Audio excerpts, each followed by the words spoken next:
दोस्तों नमस्कार, स्वागत है एक बार आपका फिर से उभरता किसान पे। दोस्तों आज की जो वीडियो है आपके समक्ष प्रस्तुत हुआ हूँ बकरी पालन पर आधारित एक नई वीडियो के साथ। और बहुत सारे हमारे 2 मित्र हैं, जो दोस्त हैं, जो बकरी पालन कर रहे हैं। कड़ाके की ठंड पड़ रही है, हालाँकि आज तो थोड़ी धूप खिली हुई है, लेकिन जो भी साथी हमारे बकरी पालन कर रहे हैं, उनके साथ बहुत सारी समस्याएँ देखने को मिल रही है। और विशेषतः ठंडी के सीज़न में तो बकरियों को बहुत ही बच्चों की तरह केयर करना पड़ता है। तो ऐसी स्थिति में बहुत सारे लोगों ने मेरे को ये बोला कि सर हमारी बकरियों को ठंडी लग जा रही है, बकरियाँ बच्चा भी गिरा दे रही हैं। तो इस तरीके की कई सारी समस्याएँ देखने को मिल रही हैं। तो दोस्तों ऐसी स्थिति में हम क्या करें कि हमारे फार्म पे ऐसी कोई समस्या देखने को ना मिले? तो इसमें मैं कुछ आप लोगों को जो मेरा प्रैक्टिकल किया हुआ वीडियो है, मैं आपको 2-4 बातें ऐसी बताऊँगा। अगर आप इन सारी चीज़ों को अपने फार्म पे ध्यान में रखते हैं, तो आपके साथ भी ऐसी समस्याएँ नहीं आएँगी।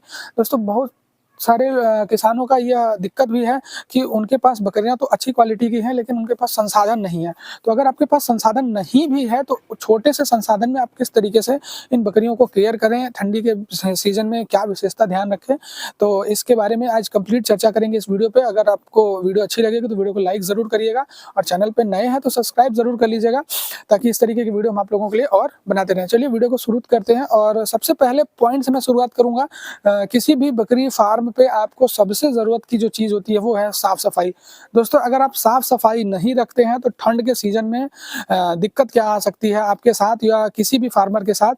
जिस फार्म की ढंग से साफ-सफाई नहीं हो पा रही है, वहाँ पर नमी ज़्यादा बनी रहती है, मौसम गीला रहता है, और इस समय ठंड के मौसम में जल्दी से ज़मीन या मिट्टी जो भी आपका फर्श है वो सूख नहीं पाता है। तो ऐसी स्थिति में बहुत सारे माइक्रो ऑर्गेनिज़्म, बैक्टीरिया, इस तरीके के फंगस ग्रो कर जाते हैं, जो हमारी बकरियों को अटैक करते हैं और हमें नुकसान देखने को मिलता है। तो पहला पॉइंट ये ज़रूर होना चाहिए कि हमें अपने फार्म पे साफ-सफाई ज़रूर रखना चाहिए।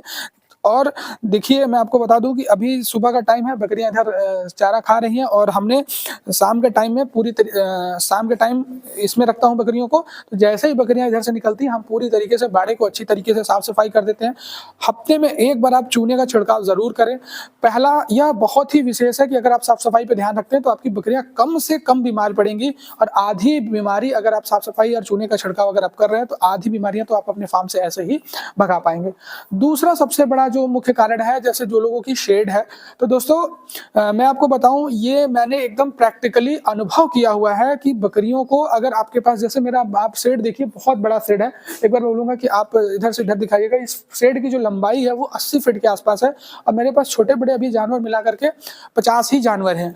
तो ऐसी स्थिति में क्या होता है कि बकरियां तो कम है आपके पास, लेकिन शेड का जो वॉल्यूम है, जो शेड का आयतन है, वो बहुत ज्यादा है। इसकी वजह से बकरियां अपने शरीर से निकली हुई गर्मी से इस शेड को गर्म नहीं कर पाती हैं। तो ऐसी स्थिति में आपको क्या करना है दोस्तों, कि सारी बकरियों को आपको एक जगह इकट्ठा करके कम से कम एरिया में रखना है। जैसे मैं क्या करता हूं कि मेरा जो उधर का सेक्शन है, उधर की जो बच्चे हैं, या इधर के जो सेक्शन में, सारी बकरियों को शाम को एक ही में बंद कर देता हूं, और ब्रीडर्स को मैं अलग अलग बांध देता हूं। जिससे क्या होता है कि बकरियां एक दूसरे से लड़ाई भी नहीं करती, ब्रीडर एक दूसरे के साइड बंधे नहीं रहते, तो कोई दिक्कत सामने को नहीं आती। और जब बकरियां सट करके अपने सामने बैठती हैं, तो अपने शरीर से जो इनकी गर्मी निकलती है, इनको अपने शरीर की गर्मी कम निकालनी पड़ती है, जिससे बकरियों की जो ग्रोथ है वो बढ़ती है, और इनका जो एनर्जी है वो हीट को कन्वर्ट करने में कम लॉस होता है। तो इसकी वजह से भी आपको इसका इफेक्ट देखने को मिलेगा। तीसरी जो मैं पॉइंट आप लोगों को बताने वाला हूं दोस्तों, कि अगर आपका फार्म दोनों तरफ से खुला हुआ है, या उधर से, जिसमें इस फार्म में कहीं से भी हवा आने की आशंका जहां से होती है, तो आपको वहां पे पर्दों को टाइट रखना है। अगर आपने अपने फार्म के अंदर नमी को आने से रोक लिया, तो ये समझिए कि आप ठंडी को आराम से झेल ले जाएंगे, और इसमें कोई दिक्कत समस्या आपको नहीं मिलेगी। इसके पहले भी मैंने पिछले साल मैंने किस तरीके से ठंडी को झेला था, मैंने इस पर एक वीडियो बनाई थी। अगर आप चाहें तो यूट्यूब के मेरे चैनल पर जाकर के इस वीडियो को देख सकते हैं। मैंने 3 लेयर की सिक्योरिटी बताई थी, और मैंने आपको बताया था कि इसमें खर्च भी कम है। एक बार आप खर्च कर देते हैं, तो आपको 4 से 5 साल ये आराम से चल जाएगा। मैं आपको बोलूंगा शिवम जी, इधर थोड़ा सा दिखाइएगा। पिछले साल भी आपको यही स्ट्रक्चर देखने को मिला था, इस साल भी यही स्ट्रक्चर है। पिछले साल मैंने बोरे का ये बनाया था, बोरे को सिल करके इस तरीके से बनाया था। इसके बाद हमने ये पीला वाला तिरपाल लगाया हुआ है, और पीला वाले तिरपाल के पीछे से हमने ग्रीन शेड नेट लगाया है। अब इसका बेनिफिट हमें क्या मिलता है, मैं आपको बोलूंगा। अब बाहर से दिखाइएगा कि कैसे इसको हम मैनेज करते हैं।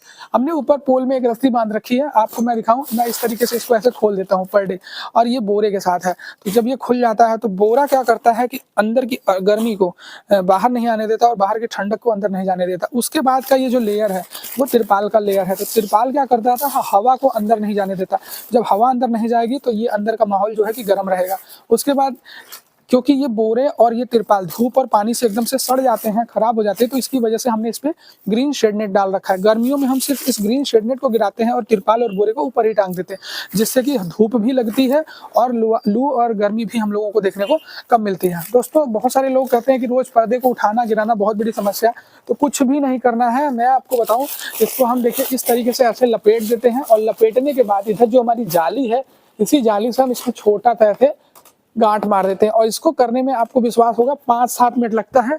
5-7 मिनट में हमारी पूरी जाली जो है कि खुल जाती है और पूरी 5 मिनट के अंदर पूरी जाली बंद भी हो जाती है, जिससे हम अपने फार्म के अंदर जाने वाली नमी को या ठंडी हवा को, शीत हवा को रोक पाते हैं और हमारी बकरियां स्वस्थ रहती हैं, इन्हें कोई दिक्कत परेशानी समस्या नहीं होती है और बच्चों की मोटिलिटी भी कम होती है। तो दोस्तों, ये कुछ ऐसे पॉइंट्स थे जो कि प्रैक्टिकल करने के बावजूद ही आपको पता चलेगा। एक किसान अगर आप प्रैक्टिकली कर रहे हैं, अपना अनुभव शेयर कर रहे हैं, तो ही आप इन सारी चीज़ों को सोच पाएंगे, समझ पाएंगे। और अगर वीडियो आपको पसंद आ रही है तो वीडियो को लाइक जरूर करिएगा। मिलते हैं एक नई वीडियो में।